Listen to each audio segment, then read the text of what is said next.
Zorane, se čujemo? Čujemo se, okay. Okay. Okay. Mogu da krenem? Yeah, please. Snežana, the floor is yours. Welcome the guests. Hello everybody. Peter is unable to join us today due to time difference. He's in Tokyo, in Japan. On behalf of Peter, myself, and our outstanding team, I would like to warmly welcome you and express our sincere gratitude for your participation in the Khōrein project. As an editor-in-chief, I would like to say a few words about the idea behind this thematic issue, which was formulated in dialogue with our friend Marco. I think this theme was agreed upon roughly 2 years ago, when we were already experiencing the exponential rise of generative AI and its penetration into all spheres of life. And in that context, it seems to us that the journals dedicated to the dialogue between architects and philosophers would have to respond to that condition.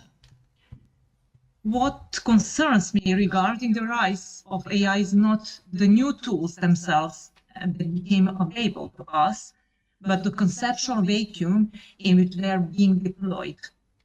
When the generative process is delegated to automaton, the question becomes, how does that transform the conceptual activity that defines architecture as an intellectual practice? What is the status of the concept when we began working through prompts, parameters, and dialogue with the chatbot?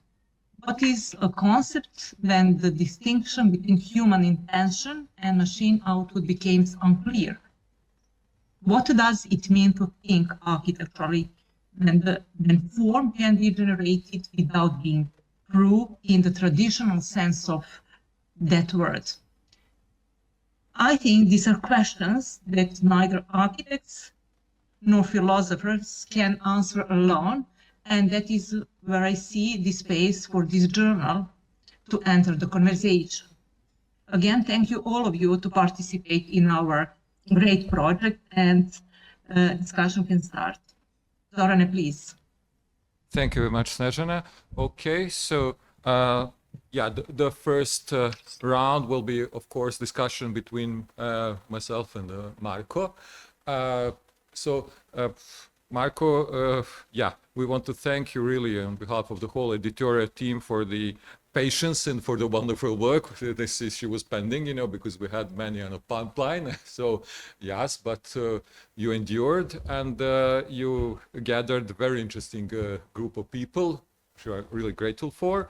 And now I'll focus briefly on 2 questions regarding the issue of Khōrein, the theme that you proposed. And I wrote them down just in case to be brief, because I tend to really talk more. And then maybe one question about your own contribution. So firstly, I wanted to ask you one question that, let's say we can argue that this title, AUTOMATA, is deliberately archaic in a way. It reaches back before computation, before machine learning, even before industrialization. Yet this editorial, the introduction, moves quickly from Solomon de Claus's free programmable musical machines into 17th century to probabilistic generative systems that exceeded human intuition today. So what does this long historical frame actually do to the argument? Why is automata, rather than, say, AI or algorithmic design, the right concept to organize this issue around? And what does choosing it reveal about the kind of architectural thinking you wanted to provoke? So that would be my first question. Let's do it one at a time. Please, Marco. Well, I guess the conversation, yes, Snežana is right, actually. Came about in a moment in which we all felt that there was a bit of a vacuum in terms of like thinking about this technological shift and how kind of shaped the way we conceive architecture and our role as designers as well. So that was the urgency was actually to really discuss fundamental question, and in that sense, actually, I was particularly pleased and grateful to actually have been given this chance, because I think in this moment of change, in a way, the relation between architecture and philosophy becomes particularly fruitful, this relation between architecture and philosophy has been oscillating, moment of great exchange and moment of distance, I guess. But today, however, the rise of technical system has introduced a paradigmatic shift, as I said. So we need to kind of revisit some of the discipline's most fundamental question in a way. So I think the question of agency became, of course, a very important one. We all question whether, you know, for nearly three decades, actually, architects have been actually working with technology and computer and computation, at least, you know, in a very productive way. But obviously, nowadays, you know, initially like as a representational tool, and then as a tool to simulate, as a tool to test ideas and so on. But nowadays, actually, computers are no longer just passive tools, but they become like machines that can think and they can generate design and so on. So actually, the fundamental question of what the role of architects is becoming more and more poignant and relevant in many ways. So yes, I mean, these are actually not new questions in many ways. I think, you know, as technology advance throughout history, these are actually also old questions. We can argue. There are many examples. One that came to mind is Bruno Zevi's response to Luigi Moretti exhibition on Milan Triennale on parametric architecture, where he titled his review "Electronic Brains, no calculating machine," and he kind of like explicitly talked about this sort of tension between systems that can actually think or just calculate, you know, or just tool for calculation. So I think that's part of the discussion that I wanted to provoke. Of course, like, you know, sometimes it's as simple as, you know, try to find the right people around the table and with the right question. So I was particularly grateful to actually have such a great response to the contributors. It's really fantastic. We do talk a lot, but have the opportunity to really like discuss around a very specific topic seems to be like a great opportunity. So I'm very grateful that of this participation in a way. Okay, thank you very much. So yeah, the question of agency, as you mentioned, is very important. Maybe I'll jump on, right away to the question about your own contribution, because this text is covering, let's say, the art theory and something that is my field as well. I'm art historian and curator. So art in the age of generative machines. So let's say you argue that generative AI revives mimesis after a century of modernist repression, and this is essentially a return to pre-modern creative logic of imitation, variation, recursion. And there is a tension at the heart of this claim that you do not fully resolve. So classical mimesis from Aristotle through Vasari was never mere copying. It was always grounded in judgment, so to say. In the artist's cultivated capacity to select what is worthy of imitation and to transform it purposely. So when you invoke the Maniera tradition, you're evoking a practice required precisely kind of intentional, embodied, historically situated discrimination that your essay ultimately relocates to the human framing of generative systems. So my question is the following here. Is the machine, if the machine absorbs the imitation, but the human retains only the framing, have we not simply split mimesis apart and kept the lesser half? And is what remains after that split still mimesis, at least from the perspective of art theory, or something categorically different that merely borrows its vocabulary? So I want only to jump into this aspect because you cover a lot of ground, starting from the exhibition that you mentioned and also many different cases from the art field. Yeah, the text actually, yes. I mean, obviously in the context of authorship and agency in the creative practice, what I thought it would be a meaningful, interesting contribution would be to maybe change field and look at how artists actually have dealt with the relationship with automated machines. So the article starts with the Cybernetic Serendipity exhibition at the ICA in London as a reference point to actually then depart and start thinking and talking about how artists actually have dealt with the sort of like this delegation of control to machine, you know, how they kind of embraced this delegation in a way of agency, or how they engage with machines in different ways. So I think, yeah, that was more a series of questions more than really like a proper answer in a way, because I think we still need to kind of, to me, was productive in a way to think about artists, because actually we see ourselves also as designer, like, you know, when we deal with like artificial intelligence, for example, there's clearly like a decrease of control in many ways. So I think that's something that, you know, I wanted to discuss. So so the paper in a way contends that, you know, intelligent automata operate less as an autonomous author than as an experimental apparatus in a way. So so in a way, this idea of like, you know, kind of embracing the misbehavior of machine could potentially become something we need to become more accustomed to in a way. So that was the hypothesis.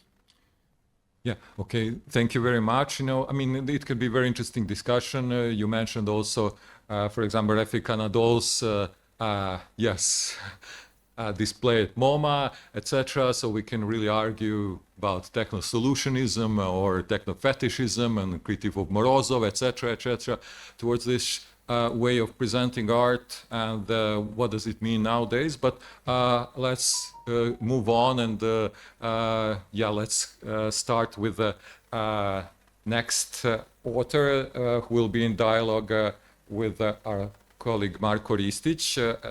So please, Andrew Witt, Marko will be leading you through our contribution, and he will ask maybe one or two questions to open up the floor for you. Marko, please. Yeah, we have Marko and Marko here. Yeah, thank you, Zoran. Thank you, Professor Witt, for your contribution to this issue. So in your essay, you focus on the relationship between memory and space in 17th century inventions of artificial mechanized memory. And as opposed to today's chip-scale storage media, you return to a moment in history when the medium used for storing memory was much less abstract, as it often included large mechanisms that were almost architectural, because they could be experienced spatially. And specifically, you write about the water organ invented by Salomon de Causse, as one such example of large-scale mechanisms that perhaps collapse the usual dichotomy between memory technologies and the spaces that accommodate those technologies, like libraries, archives, museums, etc. These examples invite us to imagine architecture itself as an automaton, and not just an infrastructural support for automated systems. So somewhere near the end of your essay, you ask how architecture would look today if its disciplinary history were shaped by such marginal attempts to automate architecture and to make it a medium of memory. And I find that a very provocative question, and since it is where your essay ends, maybe this is a good opportunity to extend that question and maybe hold it up to the present moment and the reality of automation as we experience it today. Thank you. Yeah, I thank you for that summary and for the return to that provocation. I think, you know, one of the reasons I ended with that is because it feels to me like a very open question, and one which I think would have offered a kind of like counterfactual trajectory, I guess, for the way that architecture might have developed. If I can, I'd love to just share one or two kind of like visual elements for those that might not be familiar with the piece or DeCosse's work, and I'll just show those briefly if that's okay. And the context of the paper is thinking about this, how we have historically, I think, thought of automation as a kind of monolithic thing, something that happens under the auspices of processing, but actually it's also dyadically connected with this idea of memory. And I think unpacking memory as a kind of faculty, both a human faculty and potentially a technological faculty, allows us to create a little bit of nuance in the way that we think about memory. We think about the relationship of memory actually to the process of automation or computation. And so, as mentioned, DeCosse for me is kind of like a really interesting and kind of like pivotal figure in that kind of in the sort of conversation around automated memory, because he was a sort of a polymathic architect. I mean, his disciplinary understanding of architecture, I think, was a bit more expansive than the way that we would typically understand it today. It encompassed hydraulics, it encompassed music, it encompassed a whole range of other sorts of things that would normally be extrinsic to the discipline in our contemporary formulation of it. And DeCosse was, in keeping with this sort of like these polymathic tendencies, he designed not only buildings, but also kind of like gardens and these very large scale instruments. And as you mentioned, the instruments are kind of like, they are at a building scale. I mean, they require building scale enclosures, and they're conceived actually with the kind of like instrumentality of architecture underlying them.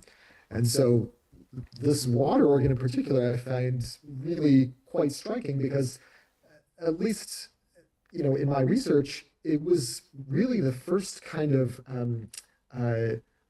musical automaton that was readily reprogrammable. And so there's actually quite a lot of history of musical automata that would use these sorts of drums to record various kinds of performances. But DeCosse's was really one of the first which allowed for a kind of dynamic recombination. And so here you can see a detail of that drum. It's sort of a pinned drum, which allowed for these sort of stops or states to be taken out and rearranged sort of at will. So there, in a way, there's this sort of like idea of scale embedded, of the human scale actually embedded in the way that you interact with this device. The stops are sort of like hand scale, and so it induces actually an architectural scale on the machine itself. And I think it is an interesting question to say, well, if this had continued as sort of like an active line of architectural research, how would that have expanded or permuted or otherwise transformed what we think of as architecture? And this is, of course, a moment when the Baroque and the Rococo were they were the sort of lingua franca, I guess, stylistically of architecture. And I think it's very suggestive that this idea of a performative architecture, which is embedded in this sort of ornamentation and the quality, I think, of the Baroque, could have been taken even further. I mean, those lively surfaces which feel so animate could have literally sort of begun to move, and I think that's a really it's an interesting way to think about the sort of trajectory that kind of set of conceptual associations with a particular style might have actually taken on different associations and different sort of capacities. I think there's also a moment in which this is kind of historically kind of moment of proto-industrialization. And so there were about 200 years of sort of more intense industrial development before the sort of really transformative industrialization of the 19th century. But that's a moment in which architecture actually could have chosen to take on industrialization as a kind of motive force for the creative trajectory of the discipline. And I feel like with computation, we've actually sort of like maybe recovered some of those capacities, recovered some of those possibilities. But I do think it's a very interesting sort of like lost thread in a way. So, maybe there's a Gen AI sort of like design fiction sort of like version of that reality that could be very interesting to revisit.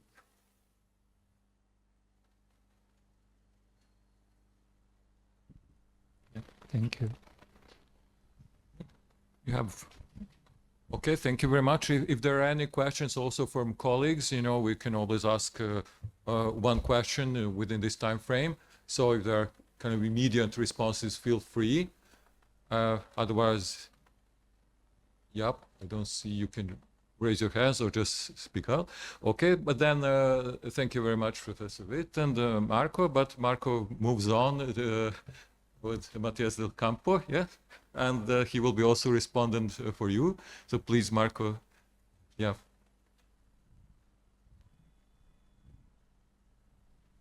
Yeah, hello. So we'll also say a couple of sentences about your essay, Professor Del Campo, for people who haven't had the opportunity to read it. In your essay, you propose inferentialism as a method of architectural practice that rejects the deterministic paradigm of design and form making. You criticize top-down conceptions of design and the idea of imposing form onto passive matter, which, as you say, are embedded in the discipline's inherited understanding of authorship and authority. And in this critique, you rely on Gilbert Simondon's critique of Aristotle's hylomorphic schema. You adopt many of Simondon's concepts like ontogenesis, individuation, transduction, metastability, and so on. And it seems to me that your framework offers a very productive model for rethinking architectural practice in the face of the recursive logic of AI systems. However, what seems not clear enough to me is how your framework relates to the production process itself when form making is no longer taken as a metaphor. I mean, I'm not very familiar with Simondon. I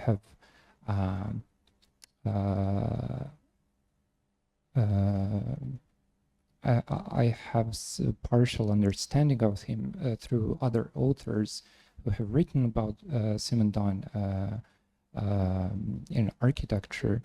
And I have in mind, for example, Katie Lloyd Thomas, who also refers to Simondon's critique of Aristotle, but she highlights what Simondon says about the need to enter the artisan's workshop and to go into the mold in which clay becomes a brick in order to understand what happens there, which is a labor-intensive process. It's a process that requires energy, and I wanted to ask you, how do you understand the production process in your very complex framework that you propose here?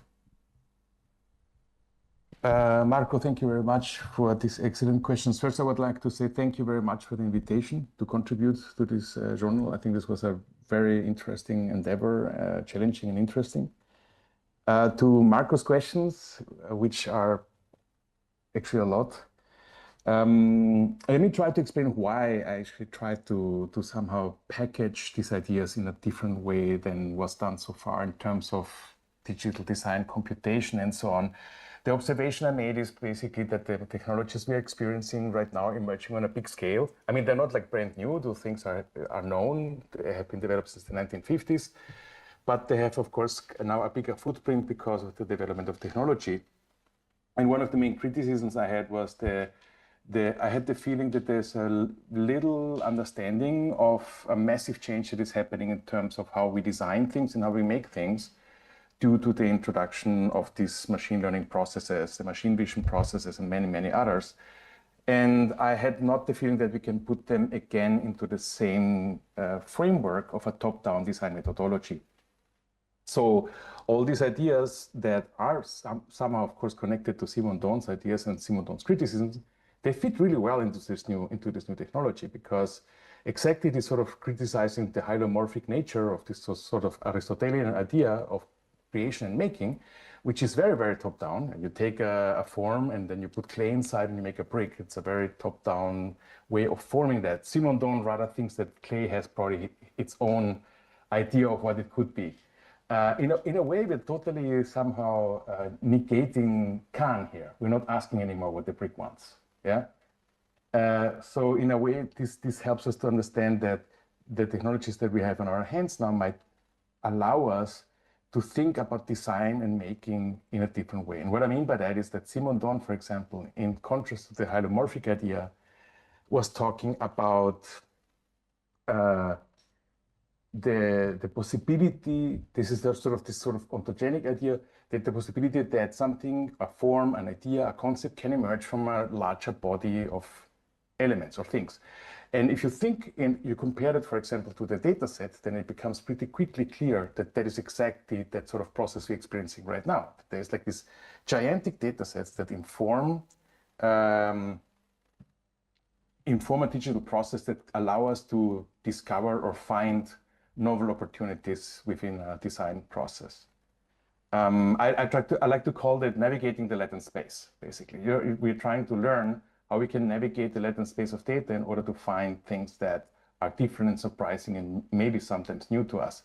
But it's not that sort of top-down, I take a piece of paper and sketch a plan and that's gonna be it. Does it make it somehow a little bit more clear, Marco? I'm not sure.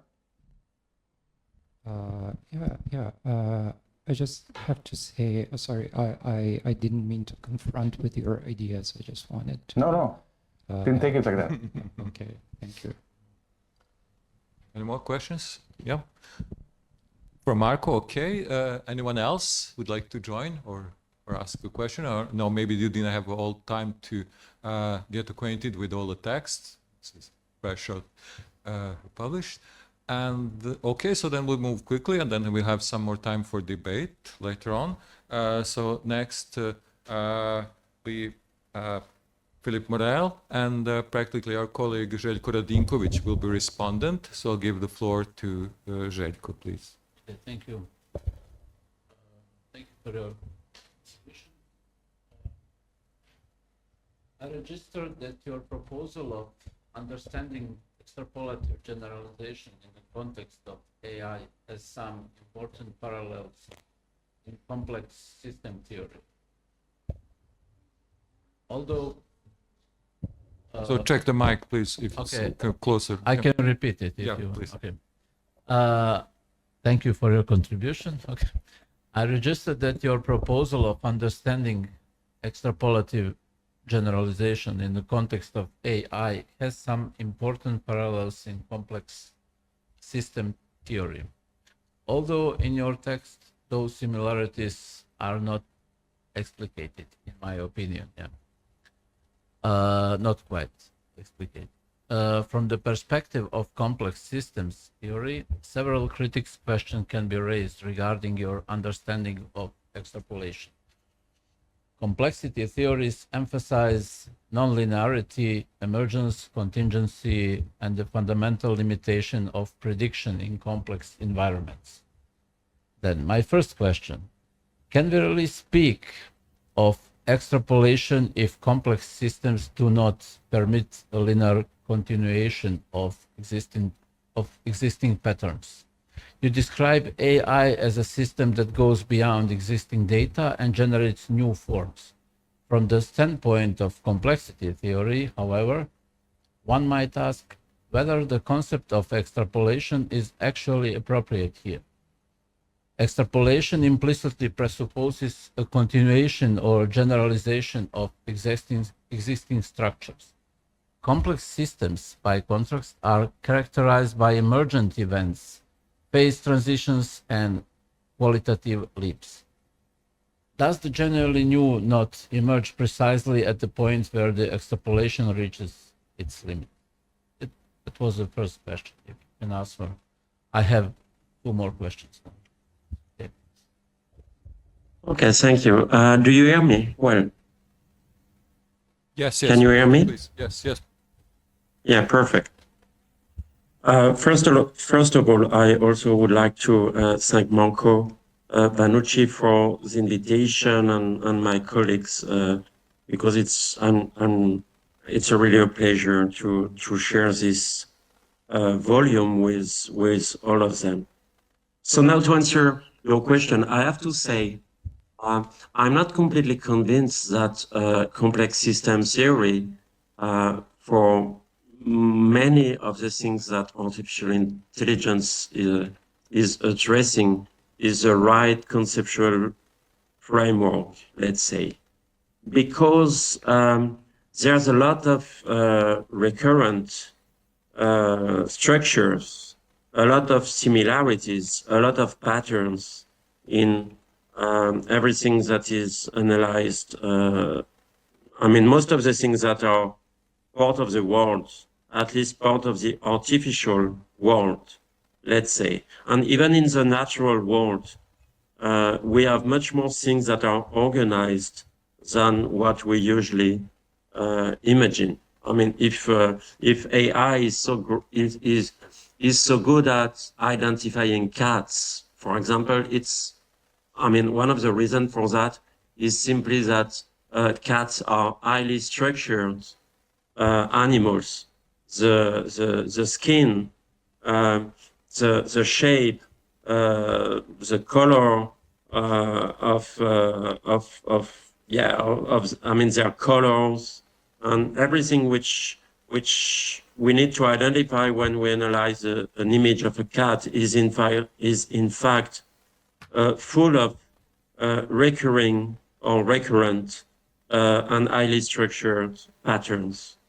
So complexity theory is, on the contrary, highly concerned with things that do not repeat themselves or with things that diverge after a certain amount of steps. So I would say, to precisely answer your question, that yes, artificial intelligence can extrapolate, and extrapolation is based on some existing regularities.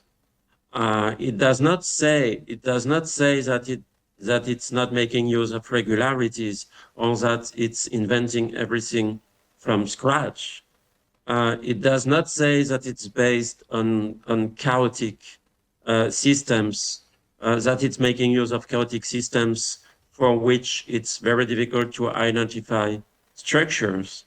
It says when we say that artificial intelligence systems or LLMs can do extrapolation, for example, it says that it's making a very interesting and let's say smart use of some pre-existing mathematical structure, and that based on the amount and the intricacies and correlation between all of these mathematical structures that would probably be extremely difficult to establish as a human, that the machine is extremely good at making a good use and an advanced or smart use of these regularities, even when the structure behind these regularities is amazingly complex and amazingly difficult to identify or to catch. So, but I don't think it's a matter of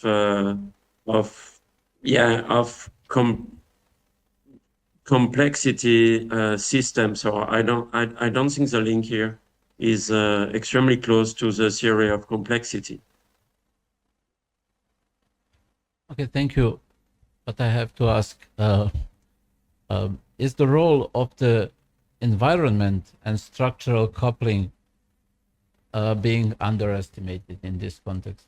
If I understand your argument correctly, it focuses primarily on the capabilities of neural networks. Complexity theoretical approaches, however, emphasize that innovation does not arise solely from internal computations, but from the dynamic interaction between the system and its environment. That is a theory of systems theory from Niklas Luhmann. Okay.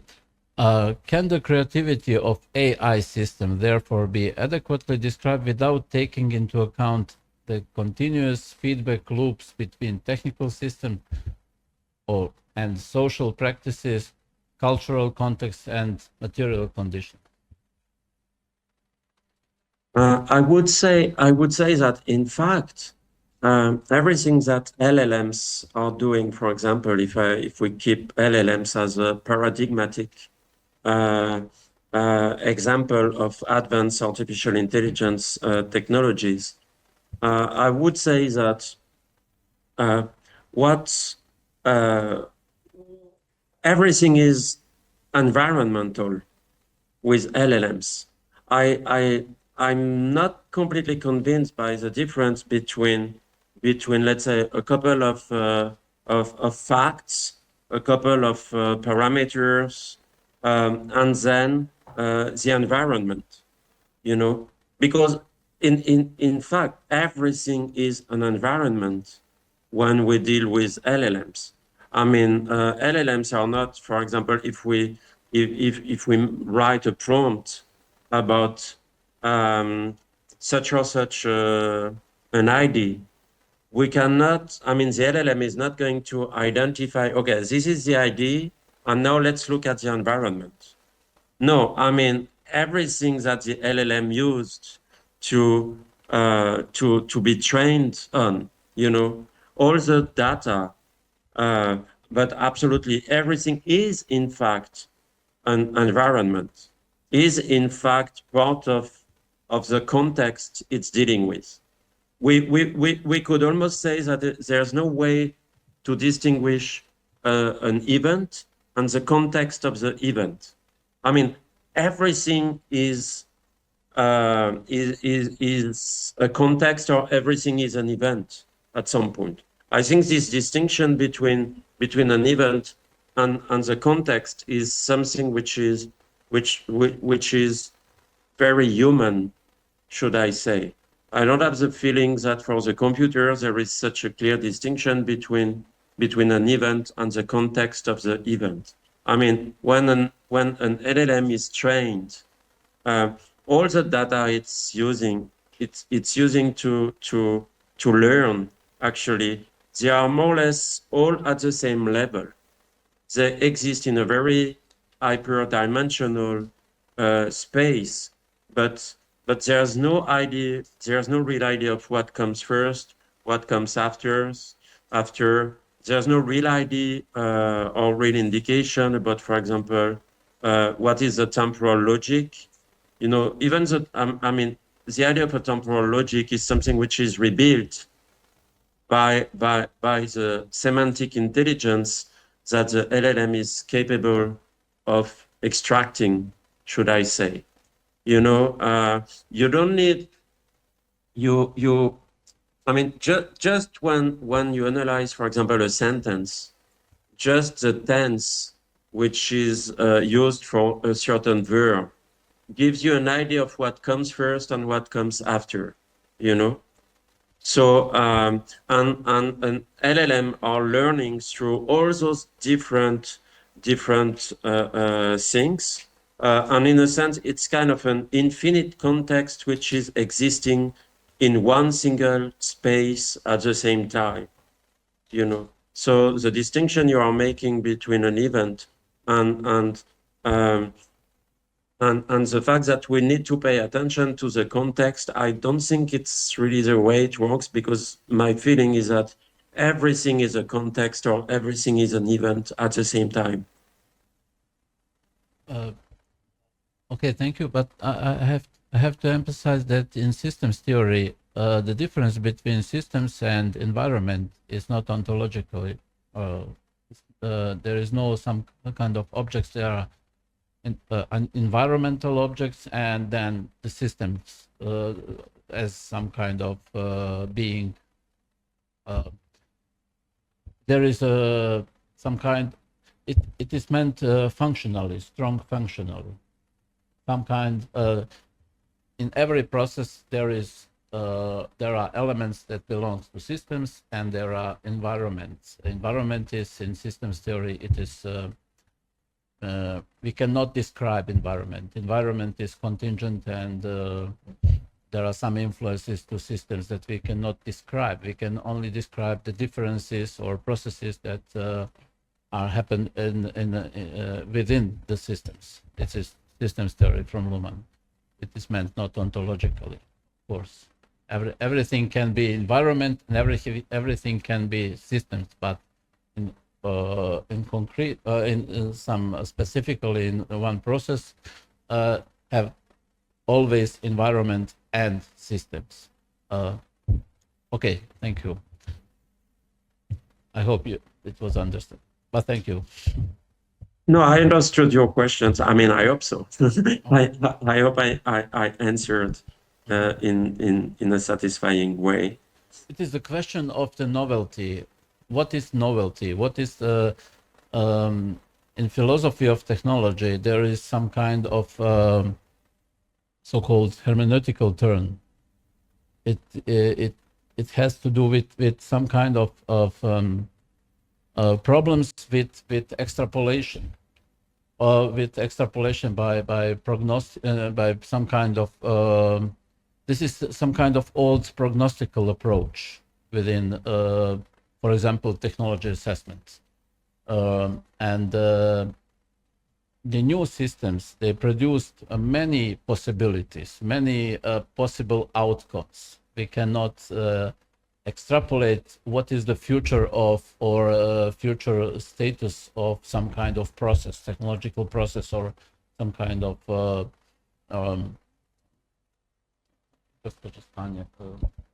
condition of some kind of technological system. For example, what is the future of some technological system, for example, artificial intelligence.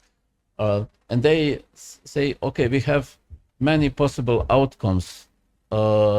Everything is possible. We cannot prognose exactly what will happen. We can only describe what we have now, and we can deal with possible with these possible outcomes. We should understand what is possible. Okay, this is another topic already. The prognostic is this. Okay, thank you. We can discuss this on other.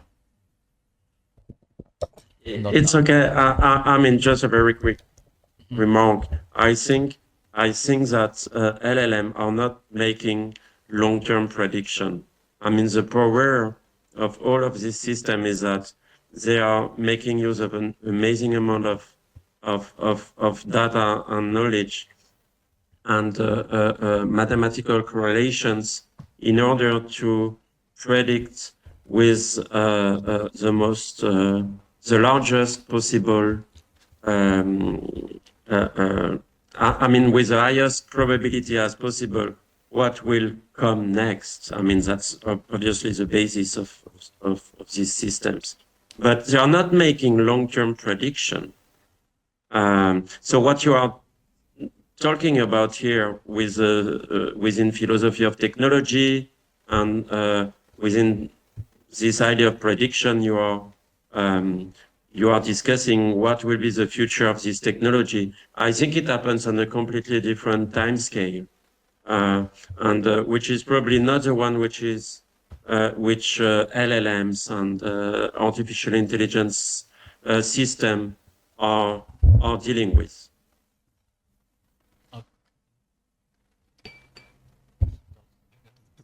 Yeah, thank you very much. Yeah, please, would you like to ask? Yeah, to join? Vasily? My thought is just that it's an interesting question how comprehensive an LLM can be, because in principle, an LLM can describe and in a way kind of like encode, any given kind of explanatory system. And so though the LLM might not itself behave in a sort of systems theory way, or it can nevertheless describe a system theoretic kind of organization which could make those kinds of predictions. So it's this strange way in which, is an LLM comprehensive enough that it actually encompasses all possible human describable world systems?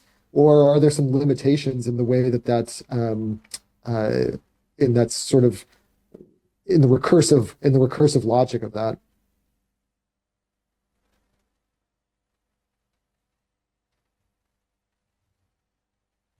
Okay, thank you very much. Yeah, I mean, thanks for this addition. I think we have a really kind of nice discussion going on, and I thank also Željko for engaging thoroughly in discussion with Professor Morel and Professor Witt to stepping in. So maybe if Professor Wiegerling is here with us at the moment, do you see? Not yet.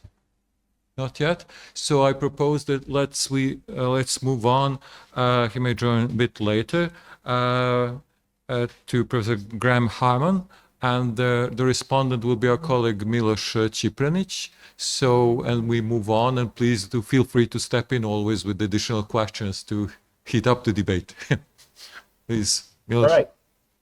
So I'll make sure my video back on. I'm a philosophy professor, and I think I can describe most professors in the humanities as political progressives and technological reactionaries. That's something I've dealt with my entire career. People were upset even about when Amazon introduced the Kindle. People were upset about that.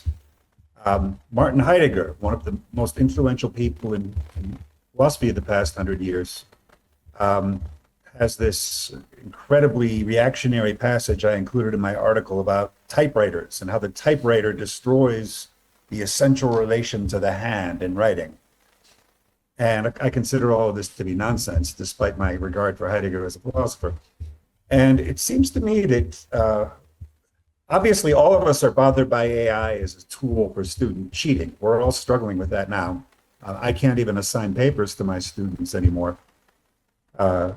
I have in-class written exams, and then I have oral exams. But the attitude against AI in humanities fields goes further than that. People consider this to be an absolute catastrophe for the future of writing, and I don't. And so I tried to spell out in the article why not. I think if you go through each stage in the history of writing, there are things you could romanticize. We could all romanticize the old days when people wrote with pens by hand. Richard Poltz, the Heidegger scholar, actually has written a book in praise of the typewriter, despite being a Heideggerian. He doesn't seem to like word processors. I think now what we're really all romanticizing about writing is the idea that the author is someone who creates words ex nihilo on a blank piece of paper. So we're all imagining the author sitting alone in a room, struggling to come up with just the right words. When I imagine what AI is going to allow us to do is function more as editors, curators, connoisseurs. I would actually, even though I like writing in the current state, I would find it a much better use of my time if I were able to ask AI to draft 100 books for me. I read through them, I choose the best one, I modify it. I don't see anything about that is a priori cheating. That's what I think the future of writing looks like. That a lot of material is provided to us, and we mix it around, kind of the way that hip hop DJs sample from other artists and make music out of it. It's still me. I've had technologically reactionary friends who can't stand hip hop precisely because they didn't play the instruments themselves. And of course, it's very admirable to be a virtuoso on an instrument, but it's undeniably still music, whether you like it or not, when a DJ mixes samples. And so I think we need to judge writing by the quality of the output in the end. And the technology is there. We're going to use it. And I have found even ChatGPT very useful for many things, as a research assistant, as a generator of counterfactual scenarios in the history of philosophy. Like, what if this had happened in the history of philosophy 100 years earlier? How would that have affected later events in important ways? And these are things that human minds simply can't do. I have found ChatGPT to be an amazing career advisor. What have I done wrong so far? What do I need to do better? All of these things that humans simply don't have the knowledge or the patience to do for us. So I'm generally writing I published a very sympathetic article in this issue about AI, and I see the future of writing the near future of writing is looking very different from how it has looked for the past 3,000 years. I'll stop my presentation there. Thanks. Thanks, Professor Harman. So one of the main topics of your article is exactly that, the idea of the authorship and the idea of creativity in relation to the rapid expansion of artificial intelligence and its effects and consequences. And as you just said, you argue that the author or the writer, if you understand the author or the writer as a single human individual, would take on the role of a curator or connoisseur rather than a creator. And Maurizio Ferraris has a book that I like very much. Its title is The Automatic Sweetheart, or Fidanzata Automatica in Italian. And the automatic sweetheart is there a metaphor for a work of art.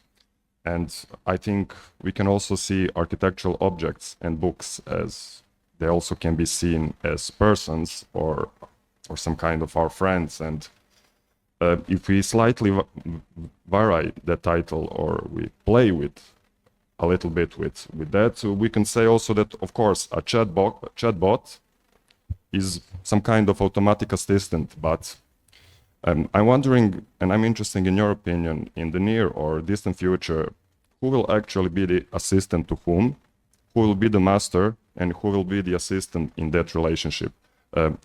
What you would say?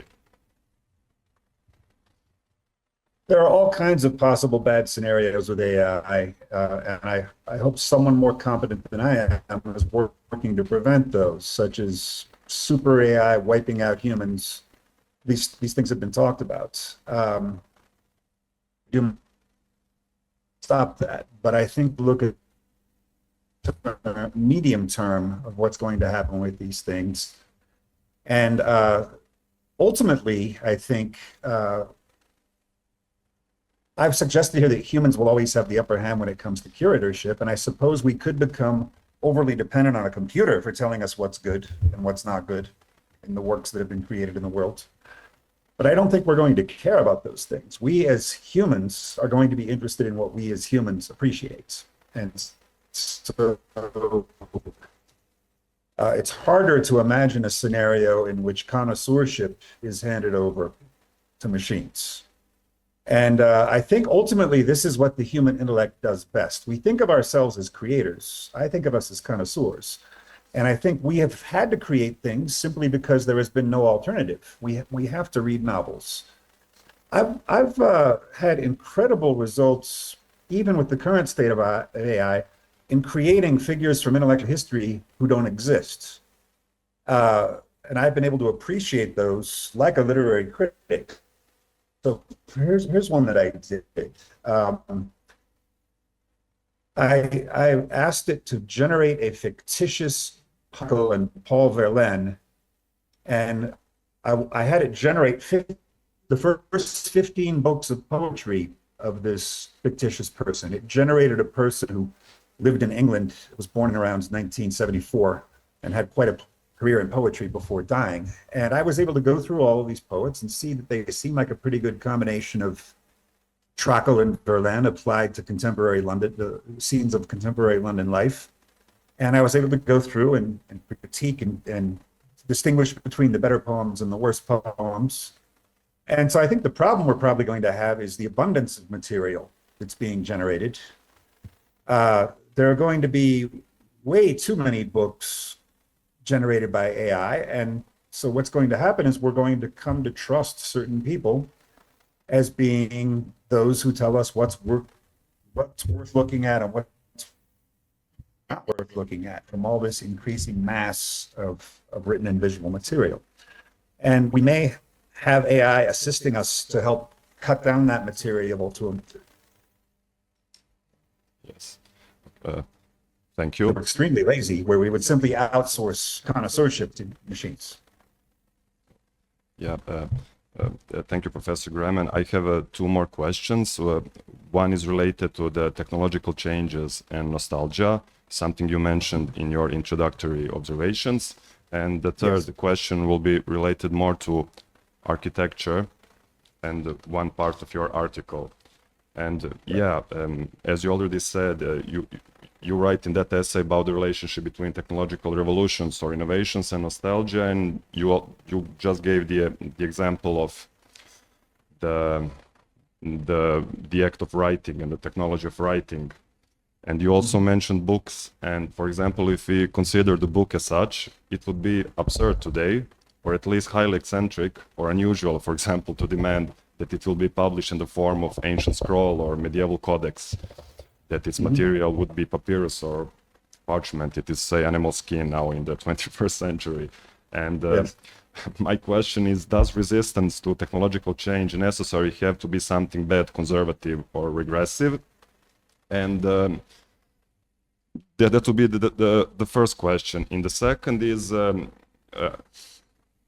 as I said, related to the idea of the ruin as the essence or the spirit of the object.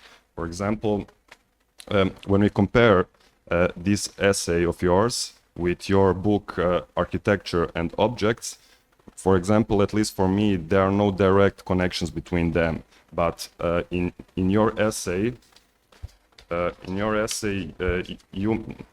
is one topic that remained here not fully presented in this text. You write that ruin, or something that remains of a physical object, give us a more essential version of that object, because there are no unnecessary details, precisely because of that lack of details. You mentioned also the problem of issue of restoration of the Notre Dame Cathedral in France, and you wrote that you have your opinion, but you didn't write in more detail about that your opinion. So with regard to that what happened with that cathedral in Paris, and the second thing, for example, the central figure of your article is the figure of writer or the author. And for example, if we narrow that and say, what is the position of the architect, not the writer, in terms of the expansion of artificial intelligence, in how can you position the figure of the architect with regard to the process of designing objects or solving problems? And thank you. That would be my questions. Yeah. Okay, as far as the first question on nostalgia, I give one example that I do not think is reactionary at all, and that is the resistance to new weapons. Because the increasing speed of weapons, although countries are incentivized to do this in competition with their rivals, obviously we are all endangered by faster and more powerful weapons in a way that justifies any resistance to that. We'd all be probably better off with less military technology at the cutting edge. The way that drones could potentially come into a city and shoot at us under certain conditions. It's happening in Ukraine. It's happening elsewhere. So Mexican cartels shooting each other in cafes with drones. So that's the one example I give in the article where I think resistance is usually called for against the increasing technology in the weapons area. Now, the other example I give has to do with automation replacing human jobs. And I think resistance to that is justified in the short to medium term because it's very disruptive. If we were going to replace all taxi drivers immediately with Waymos or other driverless cars, this would be very disruptive to labor. And I could see justification for nostalgia in that sense, in the sense that you're fighting to save jobs for a while. But in the long term, it would be somewhat ridiculous, wouldn't it, to have taxi drivers 100 years from now? It's just going to keep prices high for everybody, and it's an unnecessary job in the long term. So that's how I differentiate with that point. But like a lot of people involved in this debate, I often look back to Plato's Phaedrus and Derrida's commentary on it in Plato's Pharmacy, how resistant the Egyptians, some of the Egyptians were to writing, and how it was going to ruin the art of memory. And it's worth remembering that example when you read Heidegger's very romantic discussion of how the typewriter ruins handwriting. Well, Heidegger tries to make handwriting look like the classical eternal way of writing, but it would have looked horrible to the Egyptians in the Phaedrus who preferred to have no writing at all. So that's how I would respond to that question. The other example was about Notre Dame. Yes. And the example I used there was how a number of French architects proposed modified versions. So one of them had a kind of, someone's sad. What are you sad about? Yeah, the point that you made, that the ruin of an object because of the lack of the details show us the essence of that object more than the object itself in its full presence or completeness. Oh, yes. I wrote a book called The Shipwreck of Theseus. Not a book, an article, Shipwreck of Theseus. And a lot of you may be familiar with the example of the ship of Theseus in philosophy. Oh, yes. That what happens if the ship of Theseus in ancient Athens, some of the wood is starting to rot, so you take a board off and replace it with a new board, and then another board is starting to rot, so you replace it with another board, and then by the end, none of the original wood is there for the ship. But then someone else has been taking the rotten wood and reassembling it in the form of a ship. So now you've got one ship that was the original ship, but with everything replaced, and then you've got a completely new ship that was rebuilt with all of the original wood. So the question is, which of those is the real ship of Theseus? And philosophical debates have been going on about this since antiquity. And my response to that is that both of those answers have the same assumption, which is that you need to preserve detail for the thing to be the same. Either you're preserving the form or you're preserving the actual wood that was used. Whereas my view is that actually sometimes a thing is more real if you're subtracting detail, if you're subtracting accidents, for instance. And I talked about how maybe a shipwreck is in some sense closer to the true ship than the original version of it. So the Titanic, maybe the wreck at the bottom of the Atlantic Ocean, is maybe more the true ship. It preserves something of the spirit of the Titanic more than the actual ship did. And Notre Dame, they chose to rebuild it exactly as it was in the details, whereas I saw a number of interesting proposals by architects that involved readaptations of it, right? So somebody had a glass spire so that you could see into it. And I was intrigued by some of these proposals, and I understand why the French public wanted, in the case of a sacred and very familiar monument, to replace it exactly in detail.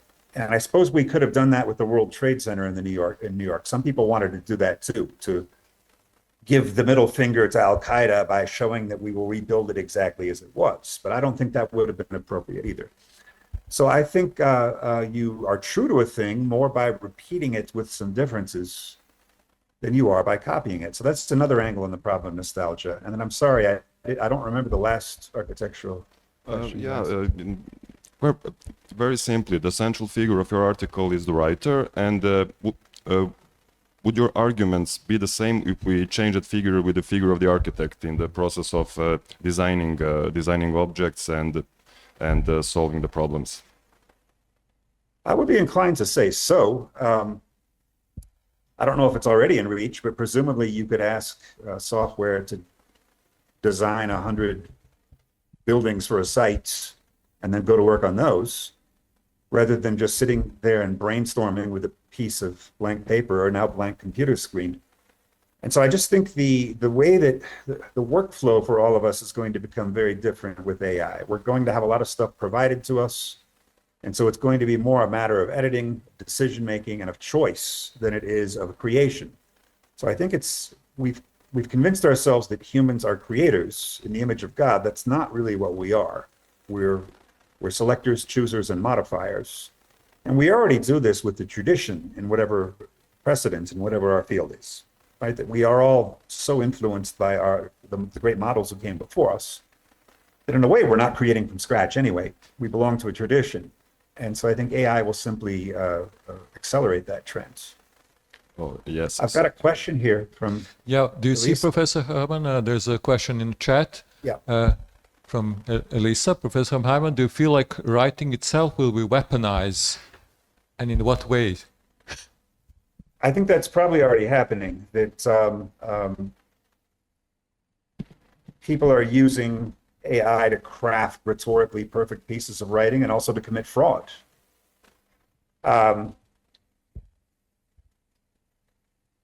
I had somebody get very angry at me on Facebook for what I consider a very minor reason. I was just playing around with the scene of the witches in Macbeth, and I was adding new characters to it to see how it would modify it. And I was being somewhat flippant. I added Robert De Niro's character from Taxi Driver to Macbeth and had him involved in the discussion. And one of my Facebook friends I'd never had any problem with before, a philosophy professor, became so angry at me. And he said, "My parents are both Shakespeare scholars, and I don't find this funny in the least, or even useful." But as far as weaponization, I think fraud is probably the biggest example of that right now. People imitating the style of others. I suppose we could have an arms race with writing weapons that goes even beyond that. I'm not sure what that would be. I simply hadn't thought about that issue too much. But certainly, yes, being able to produce writing that's better more quickly. That's close. Hallo? Hallo? There's no sound? Hallo, ich sehe euch, aber ich kann euch nicht hören. Hallo? Hallo? Yeah, it's okay. We can hear you. Alles in Ordnung, Professor Wegerling. Yeah. Hallo? All right, anyway. Okay, I hope that- we'll try to solve this out. Sorry, Professor Herman. Sure, that's fine. So just to conclude, so Professor Harman, you think that chatbots can be seen more just like our friends and not like our enemies, right? The humans. Well, they could, of course, become our enemies. Ich sehe I'm euch. not going to be naively optimistic about this. Ich habe was gehört und ich Already. habe alles probiert. Thank you. Einfach was gehört tun. Okay, thank you very much, Professor Herman and Milos, for this exchange. We are sorry, Professor Wegerling is having troubles of hearing us. He doesn't hear us, we hear him. So sorry for, we're trying to sort it out. Just a minute. Maybe we can give it a try. Our colleague Željko will be asking questions via mobile phone. He joined Zoom, and yes, he will be responded to Professor Wegerling. And please, we can hear you, Professor Wegerling, and Željko, please go. Ja. Ja, ist gut. Ja, ja. In your contribution, you introduced resistance or Widerständigkeit as a transcendental limit concept against claims of technological autonomy, identifying singularity, eventfulness, intentionality, and historical consciousness as irreducible dimensions of resistance. In my view, several critical questions arise from this position. First question, is resistance truly and exclusively human phenomenon? If resistance is characterized by singularity, unpredictability, and eventfulness, one may ask whether highly complex technical systems might themselves generate forms of resistance that point toward a kind of technological subjectivity. Is there not a danger of prematurely tying resistance to human subjectivity, even though complex technical systems can also exhibit emergent and not fully predictable forms of behavior? This is the first question. Please.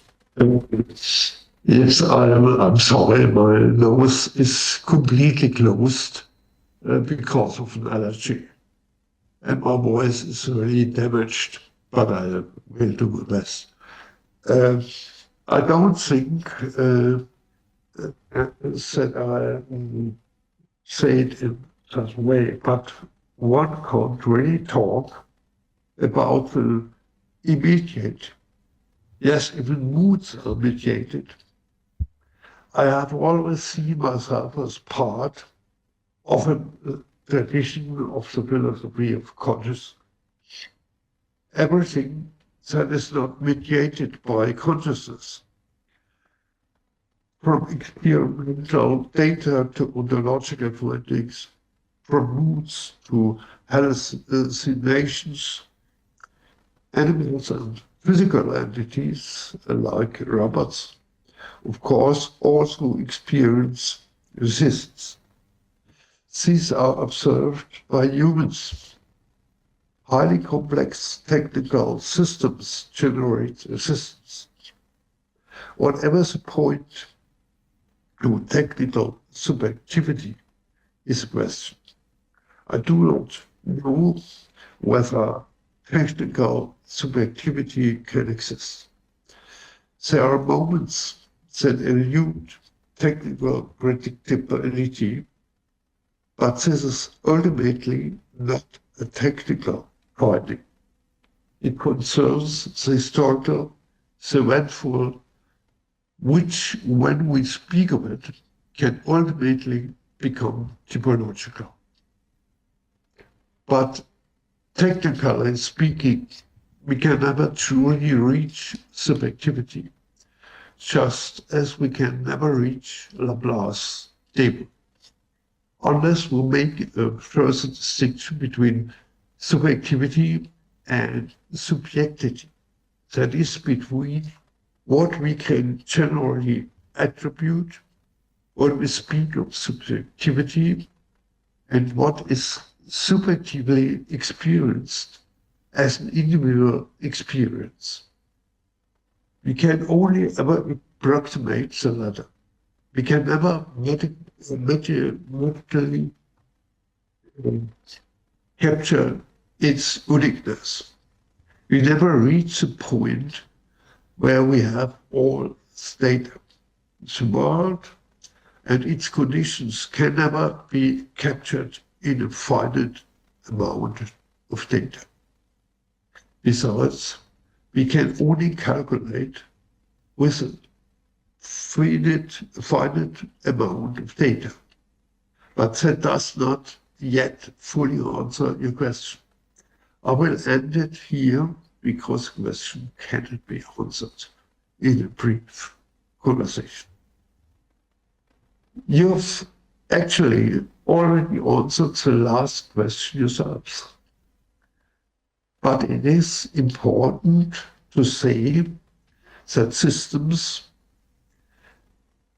cannot entirely predictable and emergent in its behavior. And I'd like to add, technical systems never exhibit.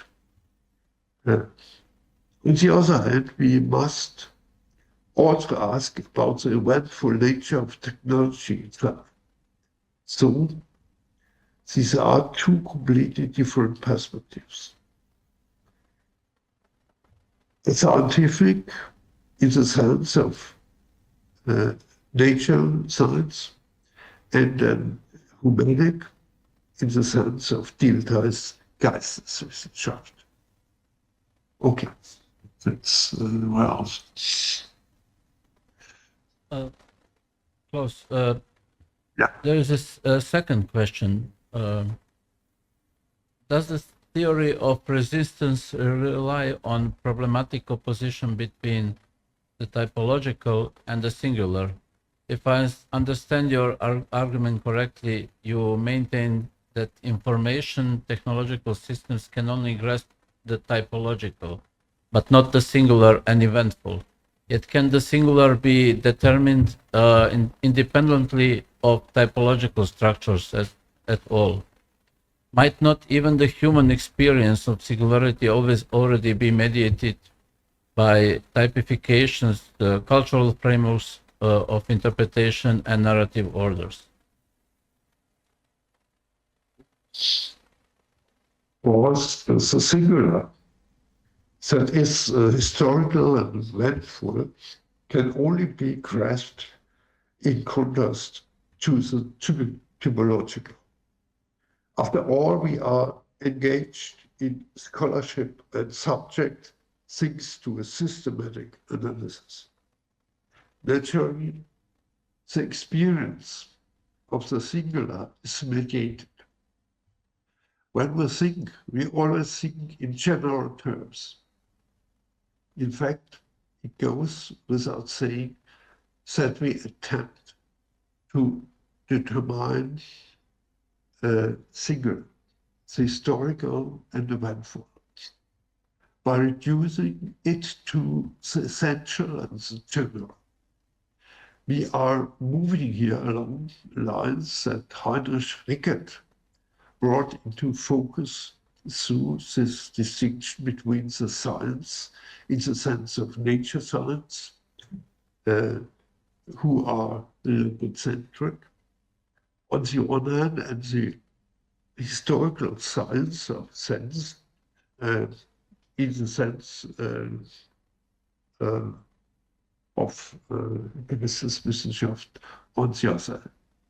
I do not know, however, to what extent this makes the concept of resistance problematic. I'm very facing a point which, incidentally, I did not invent. And extending this concept of resistance, usually understood in physical terms, to its psychological, sociological, epistemological, anthropological, mythological, indeed religious and existential dimensions. After all, individual death is an ultimate and final dimension of resistance. Okay. And the third question, if I may, the last question. Does resistance poses sufficient political and practical determinacy? If resistance primarily functions as a transcendental limit to technological autonomy, it remains unclear how it is supposed to become effective within concrete social and political context. Is the appeal to resistance sufficient for a critical analysis of technological power relations, or does one require additional normative and institutional categories in order to address questions of responsibility, control, and the democratic governance of technical systems? Yeah.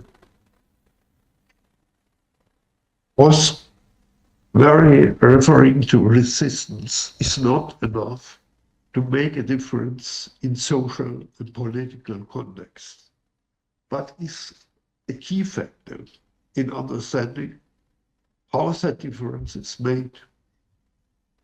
I believe it is certainly of great importance for understanding practical circumstances. But as a philosopher, I simply cannot speak about everything. Rather, I can only address aspects that I also attempt to illustrate. Of course, I cannot do justice to all aspects of the concept of resistance. My lifetime would certainly not be enough to do that. However, I very much hope that future generations of philosophers will continue to engage with aspects of the concept of resistance. I see the concept as an aid to understand, not as a practical or political concept, which does not mean that it is without significance for political discourse or for the practical organization of life. My aim is to better understand what we do. So this is already a very demanding task. Analyzing technical power dynamics is not my primary concern. But there is a widespread tendency to overemphasize what is technically possible. It is important to point out that there are also dimensions that, in principle, cannot be mastered technically. This is, of course, neither popular or politically desirable. This is not to cast doubt on ongoing technical developments or possibilities. But even when I take technical phenomena as my starting point, the concept is by no means very technical. It is simply that, as a philosopher of technology, I'm naturally confronted more frequently with questions of technical resistance.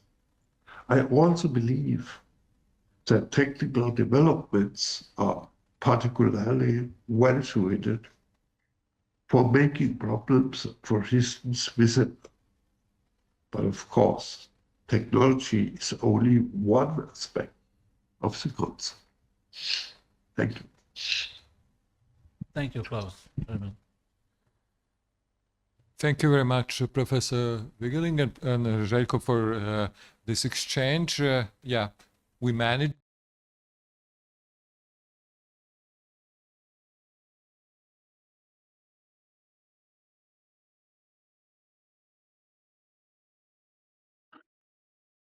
Okay, now I jump in. I think they should be reconnecting now. Hopefully. So, all good? Yes, yes. I think we have now some questions also in chat, but I will kindly ask for a bit of a patience because we have two more authors or interviews we made with Mario Carpo and Theodoros Spiropoulos. So let's wrap it up and then we'll start with questions.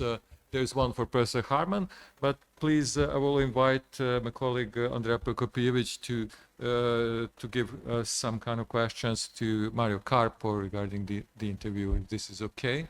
Yep. Okay, thank you, Zoran. Thank you, Professor, for joining us and for your contribution, of course.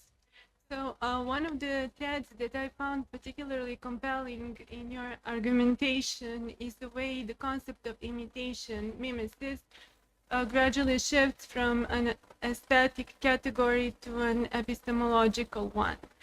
When discussing classical mimesis, Renaissance theories of imitation, craft, tradition, static knowledge, and even machine learning, the idea that you return to is that imitation is not simply the reproduction of an existing model, but a mechanism through which knowledge is acquired, transmitted, and transformed.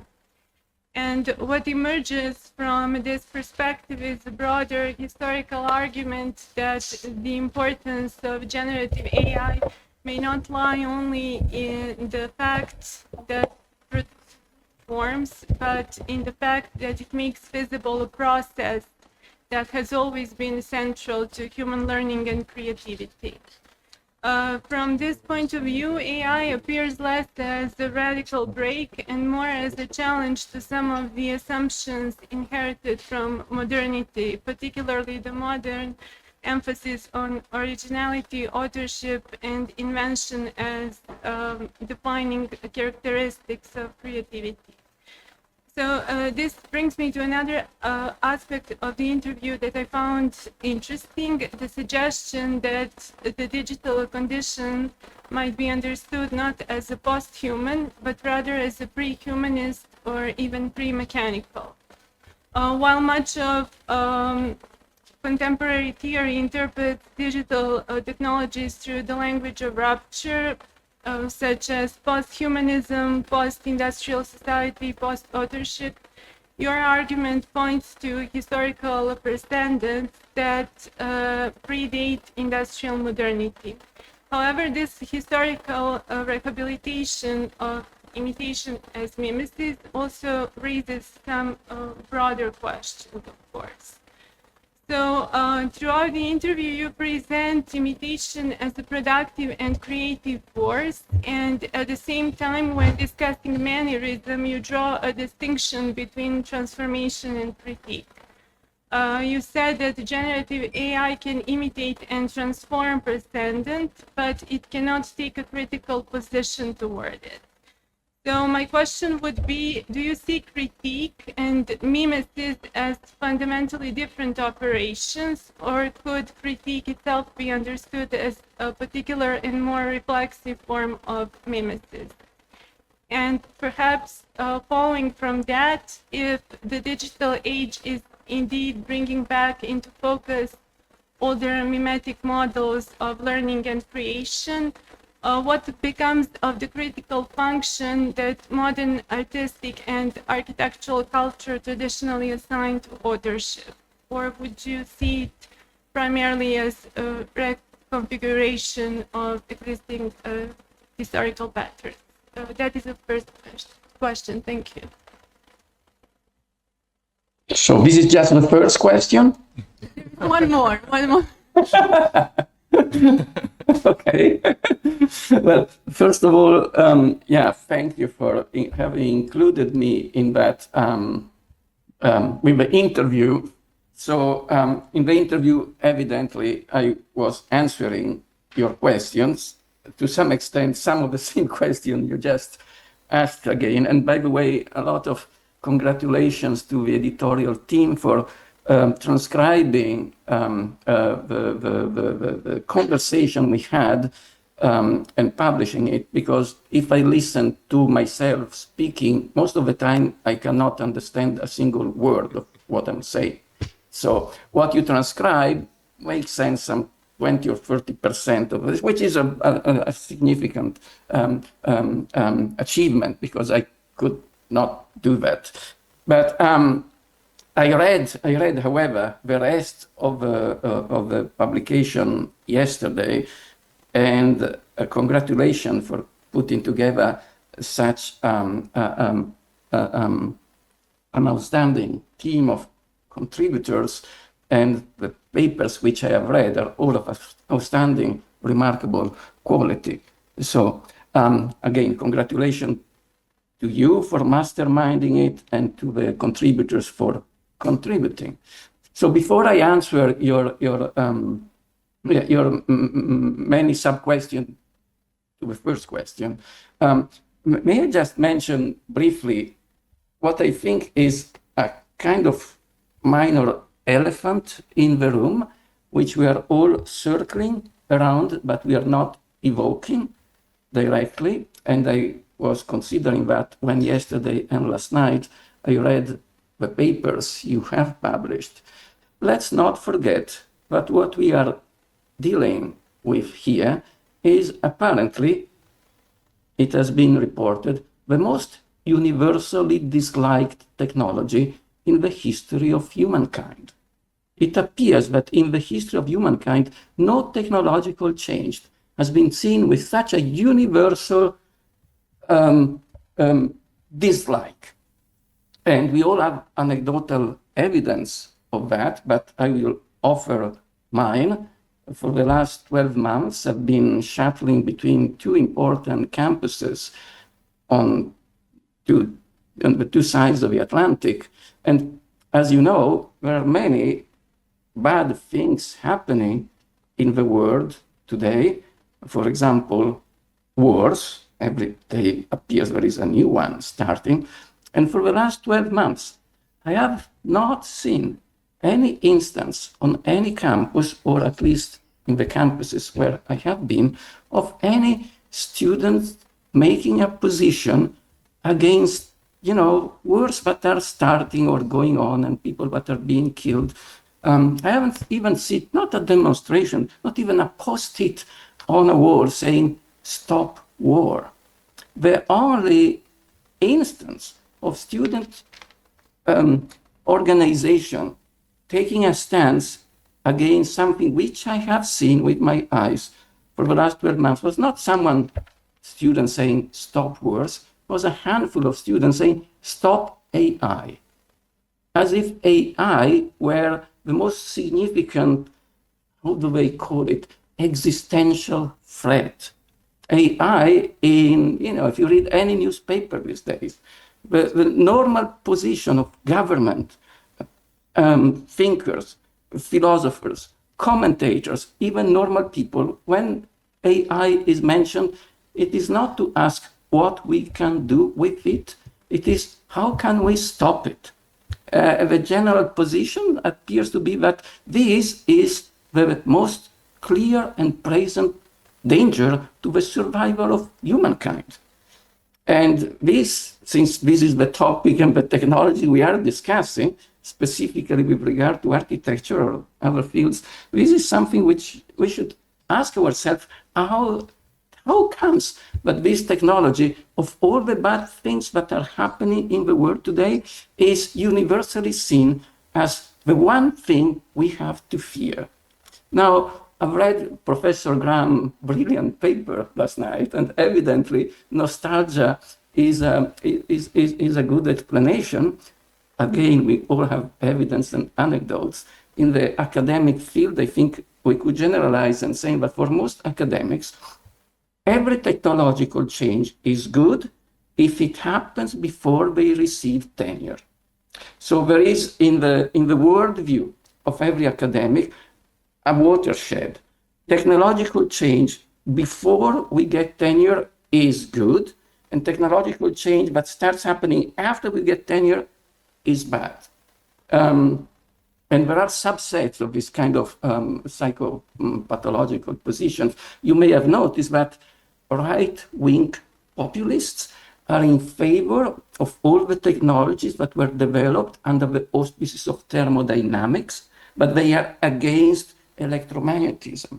So they are against railways, because most railways are electrified. They would probably be in favor if railways were still showing steam and coal engines, locomotive. That would be good, but electrification of railways is bad, so that's the divide. But then left-wing populism includes electrical technologies, but dislikes electronic technologies. So up to electricity is good, but into electronics is bad. Now, where is the borderline between electricity and electronics? I cannot tell, but apparently they know. In the field of architectural theory, those of my generation and even a bit younger may be familiar with a fantastic book by Kenneth Frampton, published in the early 90s, Studies in Tectonic Culture, a book which was very influential for me and many of my ilk, a fantastic book of historiographical scholarship, but at least Kenneth Frampton is honest and sincere and transparent. At the very start, in the introduction, he explains that up to the early 90s, technological change was progress. And after the early 90s, technological change is regress. And it has a kind of an intuition that this is due to the shift from electromechanical to electronic technologies. Basically, it is the internet. There are many other anecdotes I could mention, but this should, again, there is a normal psychopathological attitude. We could call it a form of arrested mental development. So we follow things up to a certain point and not beyond that. There are objective reasons for which the technology we are discussing in this panel is the most universally disliked ever. It may have something to do, but it has been embraced, adopted, endorsed, exploited, and to some extent hijacked by some unsavory persons we do not like. Nobody likes big tech, and nobody likes the emphasis, the spin, the exaggeration which they are putting around this new technology because they need to raise capital. This is in the papers today, and it is advantageous for them to say that this technology is the biggest threat ever for humanity, because then the IP or whatever they're doing today skyrocket in values. So there is some of that to be taken into account, but I think that one reason why, consciously or unconsciously, we are all suspicious and doubtful regarding this technology, and this is where I can rejoin the question you have just asked, because it is part of the answers I gave in your interview. This technology is novel, unprecedented, and to some extent surprising and perplexing, because it is a technology that makes new stuff out of old stuff. Think of it of a grinder or a machine. You turn a wheel, you put something in, you get something out. What you get out of the machine is in some mysterious, ineffable way similar to what we have put in. This is a machine which reminds us, in case we had forgotten, which apparently we have, that nothing is created out of nothing, but everything is generated out of something which already exists. And this difference between creation and generation goes back to some of the very foundation of the culture we live in. It goes back verbatim to the Nicene Creed, second paragraph or something. Generated, not created. It goes on of the same substance as the Father. Generated is the Son, which derives from ingredient. Created is what God does, which we do not do, and which, according to the Nicene Creed, God himself did not do, because he did not create his Son, he generated his Son. Generative AI is not creative AI. I don't know how the term was chosen, but it is extraordinarily pertinent. Generation is not creation.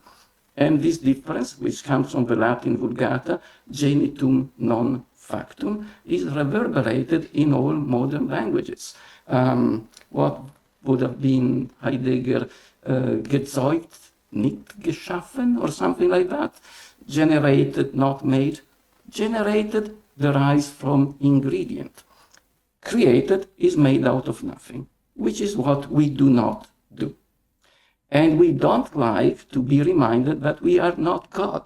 We do not make stuff out of nothing. We can only derive stuff out of something. This is what generative AI does. And a machine that reminds us of our human limitation, even if it is artificial, goes counter to the omnipotent delirium of romantic generation, whereby we think that we are capable of making everything out of nothing. The way we make something out of something which already exists in the classical tradition used to go under several different names. Mimesis, imitation, imitatio, emulatio. Today we call it the stochastic monkey. And more or less, for what I have read in the papers, we all agree that we are dealing with a stochastic monkey. Even the dissenting voice, my colleague and friend Philippe Morel, basically agrees that it is a stochastic monkey. He only disagrees not on the definition of a monkey. We know what the monkey does. Monkeys see, monkeys do. We basically have a minor disagreement on what the mathematical definition of stochastic is, but it is still a monkey. And so, to go back to the question, the various definitions of mimesis, imitation, emulation, from the very beginning, since everything in the classical tradition was predicated on how we make new stuff out of old stuff, we must understand that these guys devoted hundreds and hundreds of thousands of millions of pages, or parchment or papyrus or something, to itemize, define, qualify different levels, degree, and steps of the imitation, emulation, or mimetic process. And to make a very long story short in terms which we more or less all we easily agree to, it is that level 1, you make a copy. Today it's easy, we can make a photocopy or a photographic copy. In the classical tradition that was difficult because making an identical copy in the absence of modern technology was challenging. But yes, there was the idea that if you are a good painter, the grapes you paint look really like the real grapes. So that in the story of Zeuxis painted grapes, which were so realistic, so well painted, so true to the original, but the birds flocked to the grapes and tried to eat them, and they broke their beak because they were not real grapes, they were painted. But making an identical copy is level 1. Level 2 is when you make something which is not identical, but similar. And here there are 2 more anecdotes related to Zeuxis. I will not go into the details, but basically there are 2 levels. Level 1, when you make something new out of many sources by cutting and pasting, recombining parts. Today we would call it a collage, a cut and paste. You take, as in the Zeuxis or Zeuxis or Zeuxis anecdote, you take the nose of one model, the mouth of another model, the ears of another model, and you do cut and paste. And it's assemblage, it's recombination of parts. And in the classical tradition, there was already the notion that this is not a very smart thing to do. If you're really a good artist, you take the pieces out of your models, but you don't cut and paste them as in a puzzle. You assimilate, you digest, you transform. And you make something new, which is not a cut and paste, it is a merge and blend. It is not a collage, it is a melting pot. And when you look at this part, which is an intelligent merger, a fusion, a blend of the original parts, you look at it and you can say, aha, I see that there is a certain something here, which comes from model 1 and model 2 and model 3 and model 4, but nobody can say what it is. Why? Because it is the magic, the mystery, the hocus pocus of creative imitation. You transform and you can tell where it comes from, but you can never tell what precisely comes from where. Now, the problem with us today is that we are dealing with a machine, a generative AI, which recombines, which doesn't recombine precedent. It's not a cut and paste machine. It is a merge and blend machine. So we are with 2 problems here. One problem, we deal with a machine which reminds us of our limitations, reminds us that we are but dwarfs on the shoulders of giants. And we don't like to be reminded of that because it's not nice to be reminded of how limited we are. And then this is a machine that if you go into the technical nuts and bolts, is capable of imitating not as a cut and paste assembly line, collaging, Photoshop kind of assemblage. It is a machine that is capable of merging and blending, of making melting and fusions of its sources in a way which we thought was our monopoly and our prerogative. We don't know how we do it. Generative AI cannot explain in any understandable way how it does it. Try to open the latent space, research its interpretability. You will not interpret nothing for the time being. So this is a machine that perplexes us because it does what we thought only us could do. And we don't like that. So I move to your last question, mannerism. Why the machine which imitates cannot be mannerist? Because mannerism is calculated rule breaking. You break a rule when you know the rule and when you think that everyone will see that you broke that rule and that breaking of that rule is bearer of meaning. This is what mannerism, the way mannerism always worked. Generative AI is not a rule-based technical logic. We don't know what it is, but rule-based it ain't.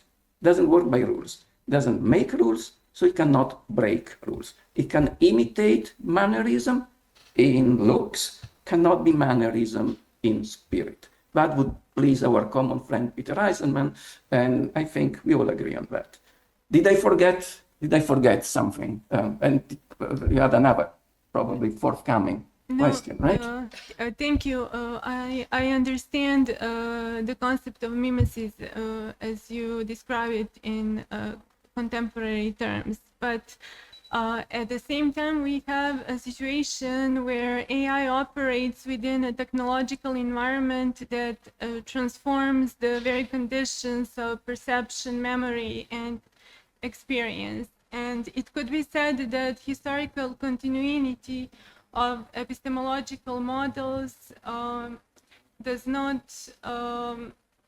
imply continuity of experiential structures because of the change of the anthropological and experiential state of the human subject. So Bernard Kash, for example, suggests that planet itself can be understood as an artifact nowadays. So I would like to ask you if you can comment, do you think that this technological turn could also have broader ethical, axiological, or epistemological consequences? It doesn't have to be negative, but where do you see it affects the most clearly?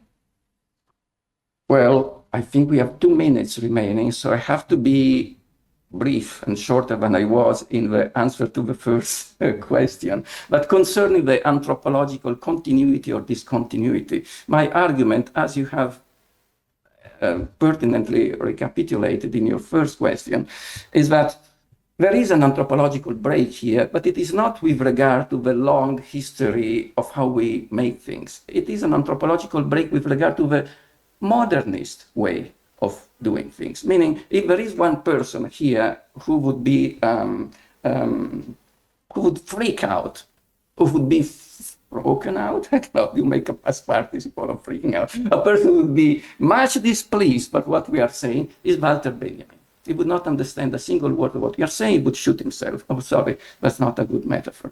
But Aquinas would understand what we are saying. Cicero would understand it.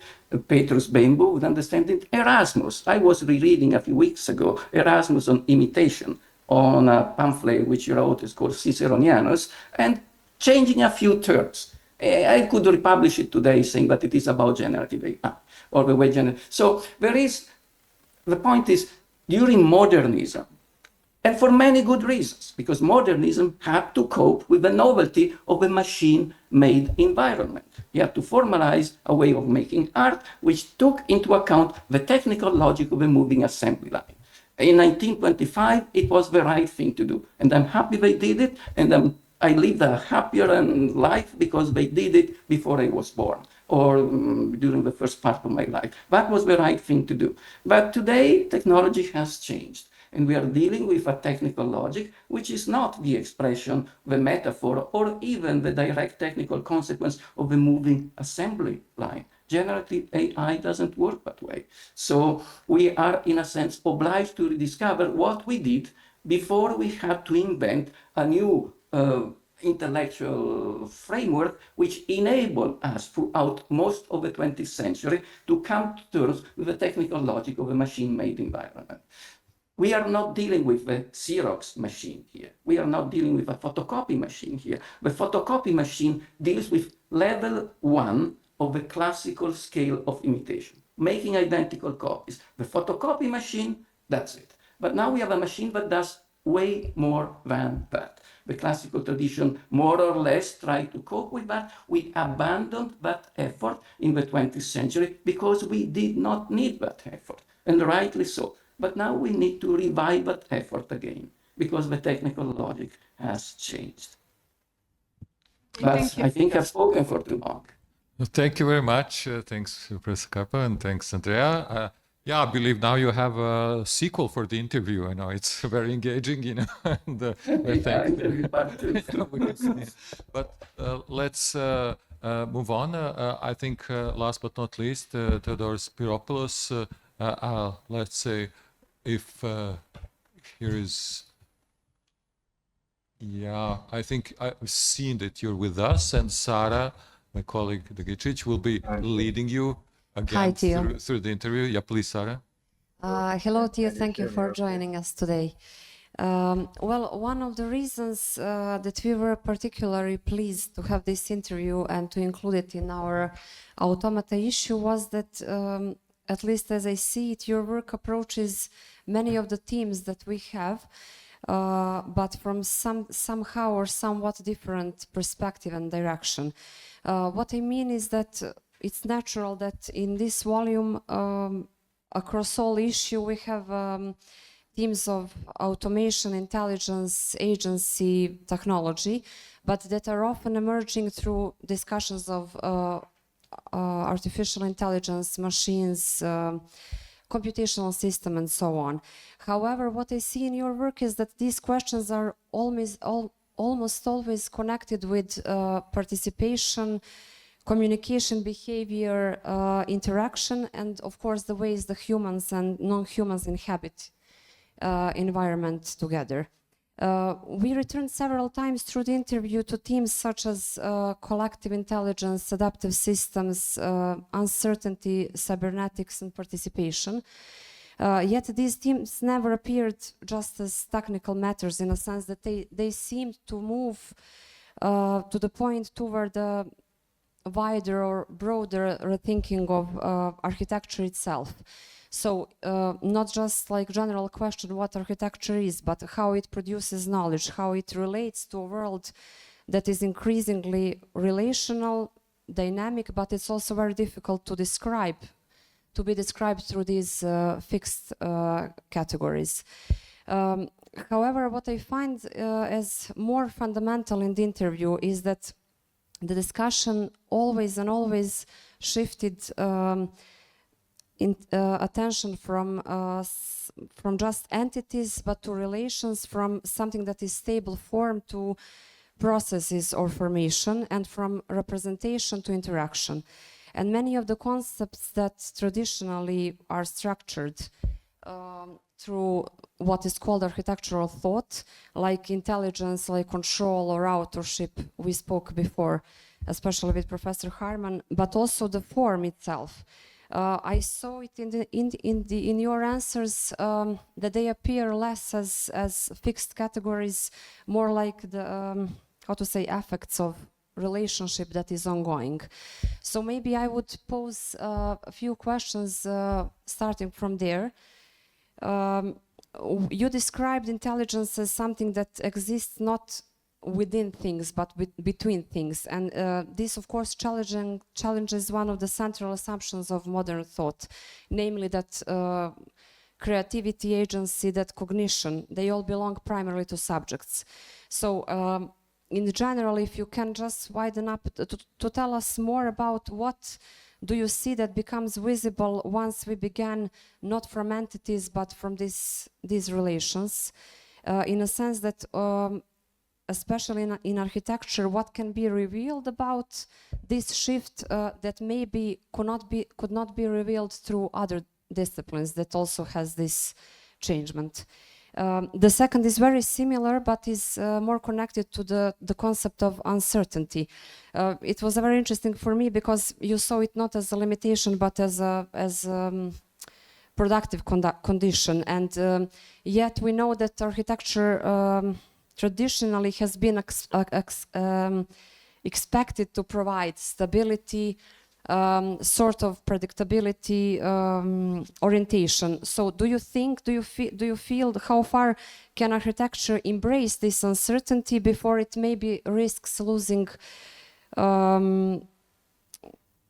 something that is expected from it to offer to what we call a common world? And maybe just the last thing that is related to this second question is just the another level.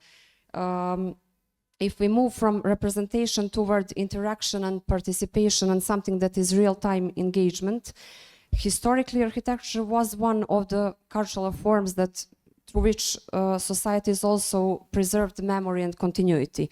So is there also something here that can be risked in losing when adaptation and participation and responsiveness become something that is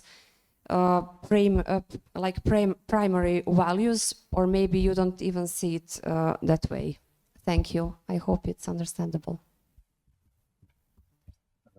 Thank you so much, Sam, for the very thoughtful questions.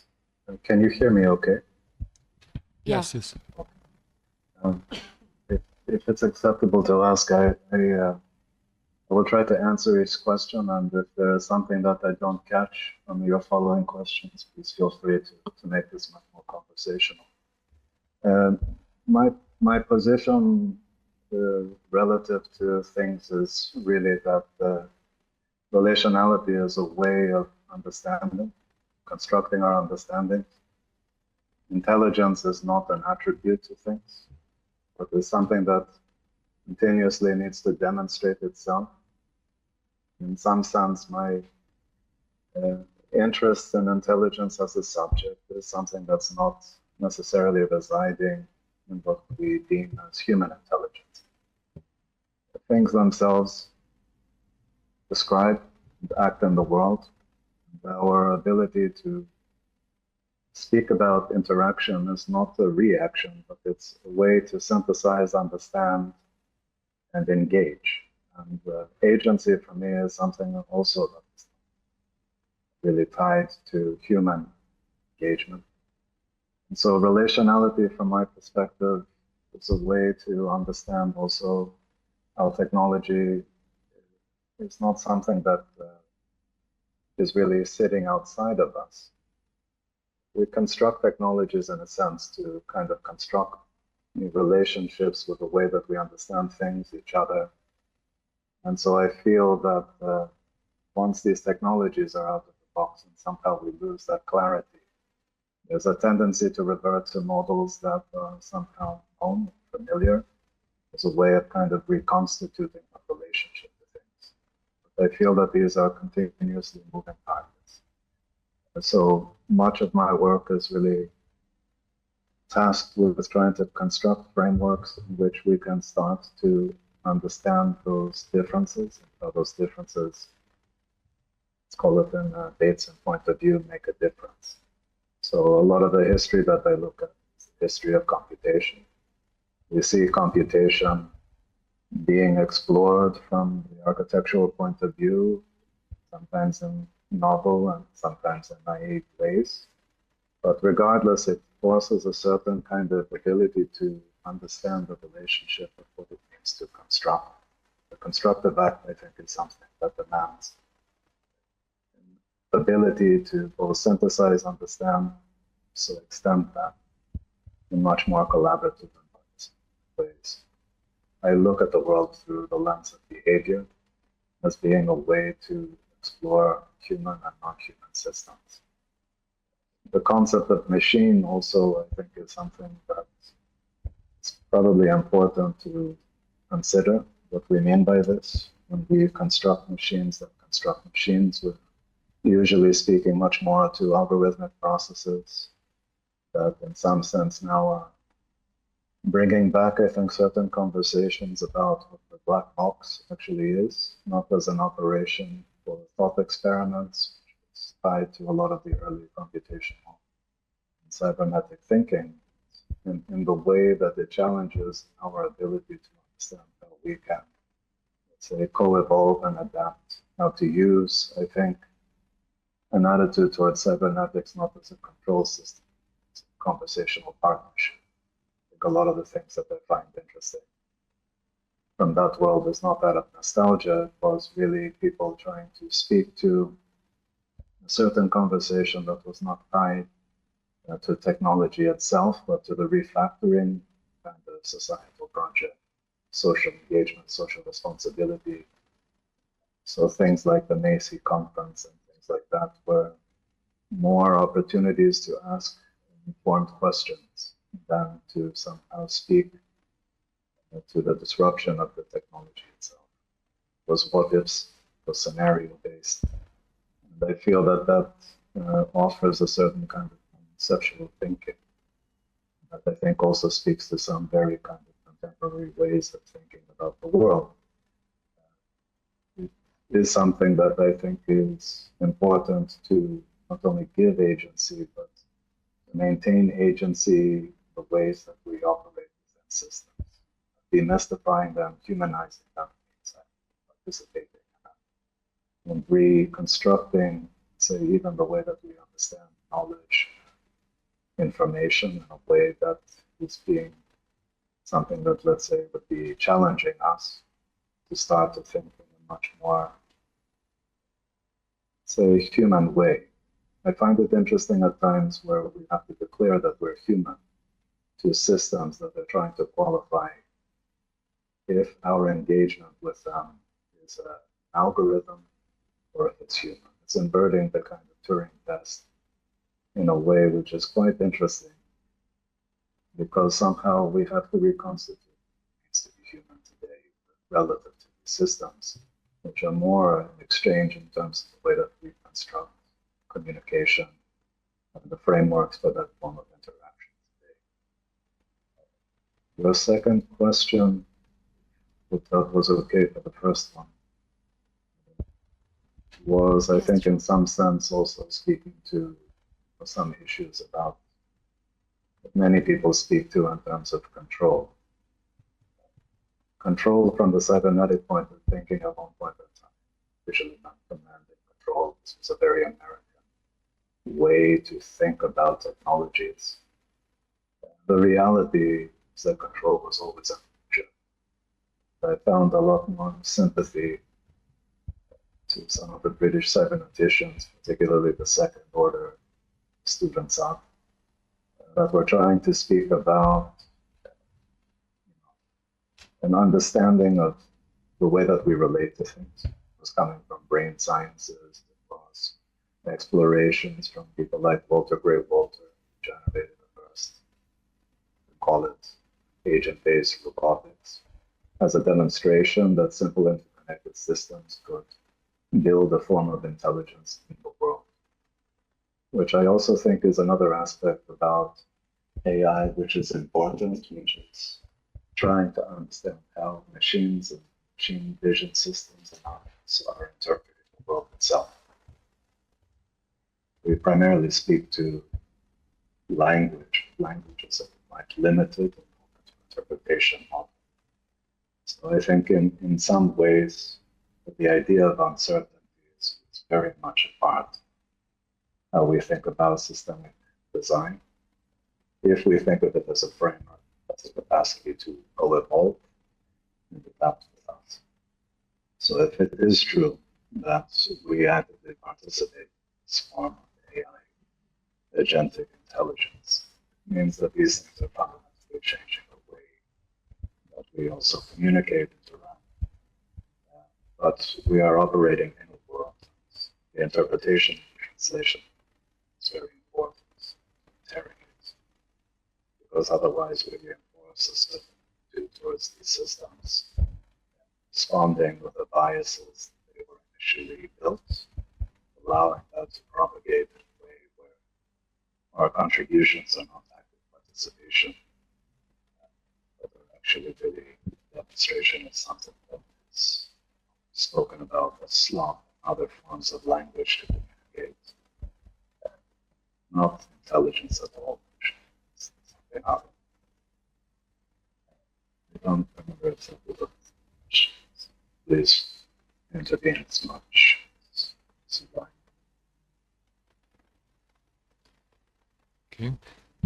Thank you very much, Professor Spiropoulos. I believe thank you all for bearing with us, because I believe it's always, when we have such distinguished guests and contributors, it's always difficult to not to exceed time. I think these discussions can last very long, but I would just like to give a final word to Marco Banucci, just to wrap up after all these contributions and after all this, let's say, anticipation that you might have had. What is now your feeling in a couple of sentences to wrap up this discussion? Please, Marco. Well, no, I just want to thank everyone for the great contribution and the enthusiasm that you put into the project. I think this is a conversation that we're going to keep discussing over the next few years. So I feel like we planted the seed, and I think also the Khōrein forum had a formal rigor that allowed us all to actually also frame the question and potentially attempt to answer the question in a productive way. I want to thank one thing actually. I want to thank also Antoine Picon, Professor Bernard Cash, and Lisa Andrusek. They couldn't be here with us today, but they also wanted to participate. They couldn't be here for they're in a different time zone and all the rest of it. So I thank you again very much. Thanks to the editorial team to also be very supportive during the process. And yeah, we have a wrap. Thank you very much, and thank you all. And yes, we're looking forward for future collaborations and continuous efforts in publishing the next volume. So thanks for being with us, and sorry there was no more time for questions, but I'm really grateful on behalf of the editorial team. Bye-bye all. Thank you, bye-bye. Thank you very much. Thank you very much. Goodbye. Thank you.